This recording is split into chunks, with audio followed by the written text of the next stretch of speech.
Hey everyone, welcome back to my channel. Today I'm going to be talking about whether you should study photography at university or college or something similar or not. There are a lot of resources out there nowadays that you may not have to go to university or college to learn photography. So in this video I'm going to talk about my experience and other resources that I use other than just study. So we'll get straight into it. First off, we'll start with my experiences studying. So when I was in high school, I did film photography. So I did 35mm black and white. So I actually took photos using 35mm film cameras and actually developed them. So that's where my photography actually began. And then once I finished year 12 and I went to TAFE for 2 years. I did a certificate for and a diploma in what was called the photo imaging course. So basically just a digital photography course, how to use your camera, and all those sorts of things. I did a lot of assignments in different areas of photography. Really helped me to decide what kind of photography I was really into. About studying, I think it is a very personal choice. It really depends on what you want to do with your photography or where you want to be with it. I chose to study, to be honest, the reason why I chose to study was because when I finished high school I had no idea what I wanted to do for a career. So I liked photography at school. My parents were kind of like, you know, you have to go study or get a job.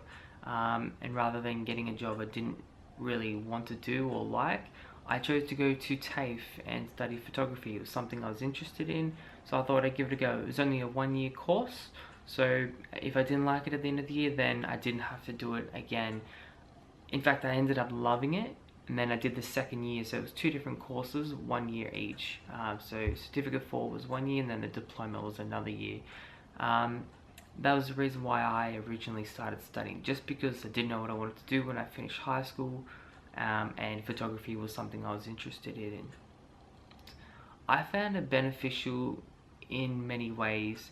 I found it beneficial because it gives you the opportunity to meet like-minded people, get to collaborate with them. You know, you're always doing like assignments, group assignments where we had to work with our team members, like our classmates, on photography projects.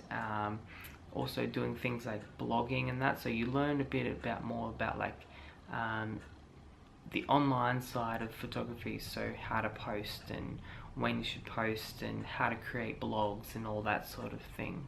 Studying photography at a college or university is definitely a good idea if you don't know how to use your manual settings. So as a photographer, if you want to be a professional, you have to use manual settings, if at least very least aperture priority, but manual is by far the best option, and most photographers out there will use manual settings.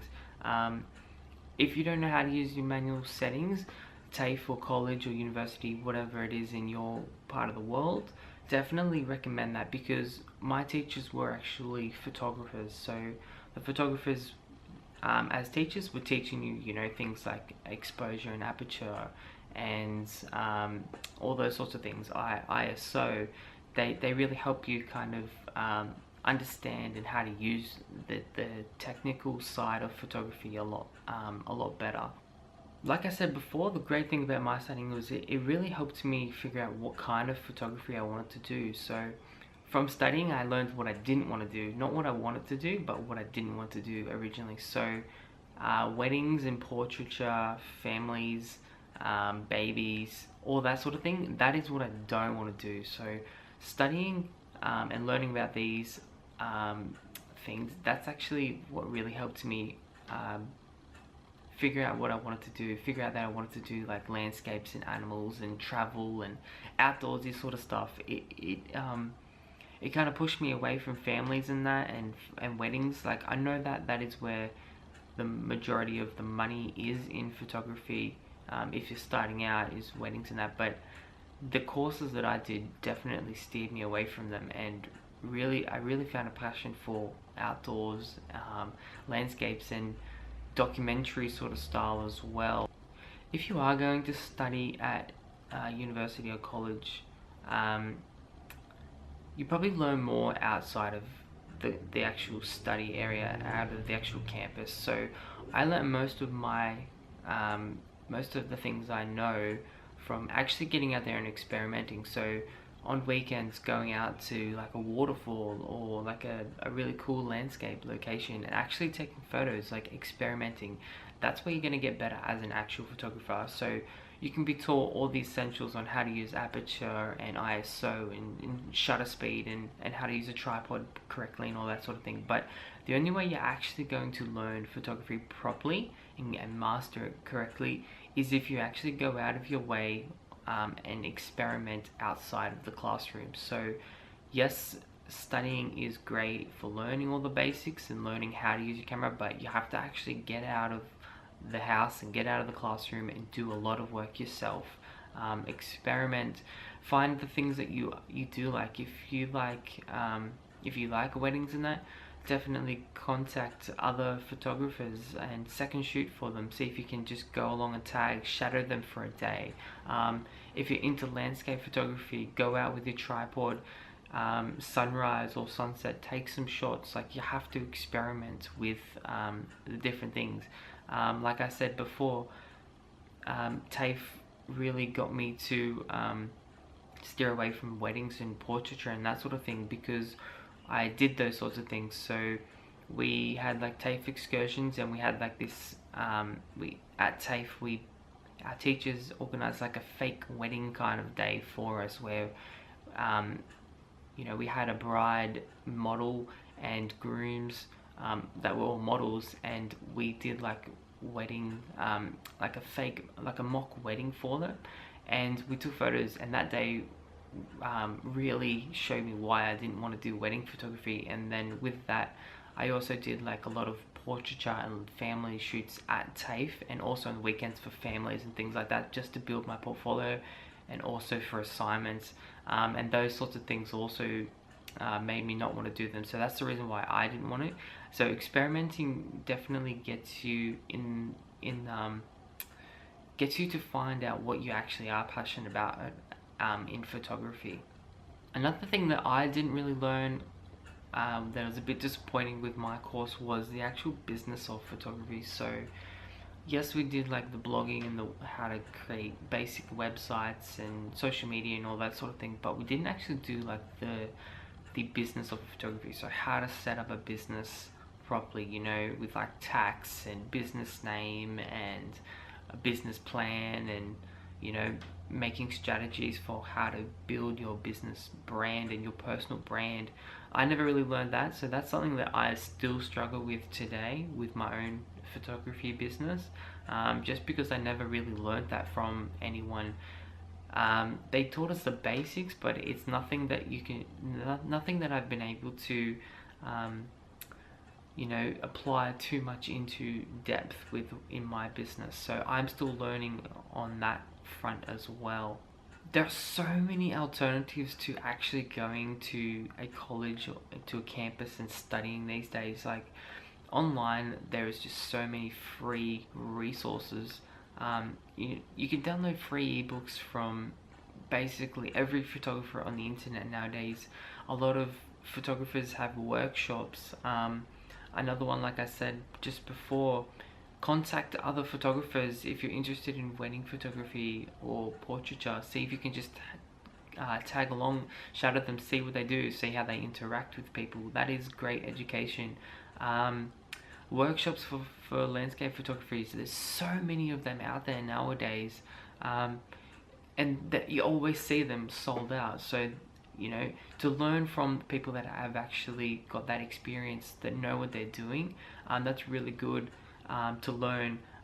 Workshops is something I would definitely recommend doing. I would love to do my own workshops eventually one day, teach people photography, because I think as you teach people and as you educate others on how to do things, it also educates yourself as well. Other resources that I would definitely recommend is YouTube. If you have any questions about how to use your camera or where to shoot, or how to edit photos in Lightroom or Photoshop or Capture One or whatever. YouTube is the first place I always go to. YouTube has everything. If you type it into Google, if you type into Google what you're looking for, most likely the first results that are going to come up are either a blog post, but most likely a YouTube video explaining and showing you exactly how to do it. There are other alternatives to YouTube. There are paid services, like I use Creativelive. So what that is, if you haven't actually heard of Creativelive, is they live stream videos. Photographers, not just photographers, they have like artists and business and inspiration, all those sorts of things, but I use it for the photography. They live stream like a professional actually teaching classes, and you can actually stream in live and watch it for free. But if you don't watch it free, you can purchase it afterwards at a cost, and they are really helpful. I've actually purchased about 2 or 3, and I have watched a few live streams before. Really helpful. They have everything on there, from the fundamentals of photography, the basics, to shooting the perfect landscape, to the business side of photography, SEO and social media, how to edit in Lightroom, how to edit in Photoshop. Anything you can think of, they probably have it. I'll definitely recommend Creativelive. I'll put a link in the description below if you haven't already seen it before. Another one that I would recommend, video marketing sort of stuff, is, if you haven't heard, Kelby One as well. So Scott Kelby owns Kelby One, and it's very similar to Creativelive, but it's more of a subscription service. So you pay a monthly fee. I think you get the first month free. You pay a monthly fee after that, and you can watch as many videos on there as possible. So same as Creativelive, you have professionals that come in, teach classes, show the business side of their photography. You go behind the scenes at things like fashion shoots or landscape photographers taking you out on location. Really good video quality. Great production. I would definitely recommend Kelby One. I would definitely recommend Digital Photography School. This is something that I have used since leaving TAFE, and I continue to use. They have ebooks, they have presets that you can purchase, they have videos, just regular blog posts kind of thing, like articles on how to do these things. Recommend Digital Photography School. Great content, very useful. Even I use it today still. Couldn't recommend it highly enough. I would definitely recommend subscribing to a photography magazine as well. I've always been a big fan of the Australian Photography Digital, and also the Capture, but also magazines that you want to be featured in. So not necessarily magazines that are dedicated just to photography, but if you're into landscape photography or travel photography, get a subscription or regularly buy a travel magazine, something that you could see your work going in. These days, I don't think studying on a campus is actually as necessary as it may have once been, just because there's so many useful resources out there. I don't regret studying, just because I met some friends there and collaborated with, and I learned a lot of things, but I don't think I really had the resources available when I started just a few years ago as what there is today. There's so many more resources online nowadays. It's impossible to ignore. So I would recommend studying if you're not really sure what kind of photography you're really into. That definitely helped with me trying to figure out what photography I was into. And also, if you don't know how to use your camera properly, definitely recommend doing that. But if you don't have to study, you don't have to study at all. There's so many resources, like I said, online, that you don't even need to study these days. If you want to be a self-taught photographer, there's so many self-taught photographers out there. Watch YouTube, watch Creativelive, watch Kelby One, go to digitalphotographyschool.com, and watch a lot of videos, read magazines, do tutorials, just learn as you go. Definitely get out and experiment with your photography as well. I can't stress that enough. To make you a better photographer, you do have to get out there and actually experiment. There's no point in sitting inside and kind of saying, you know, oh, I'll do that tomorrow, or it's too early to get up for sunrise. No, get up and do it. Get out there and photograph. That's the best way you're going to learn as a photographer, is actually just by trial and error and experimentation. So I hope you really enjoyed this video, guys. Please like, comment and share this video. Also subscribe to my channel for future videos, and I'll catch you next time.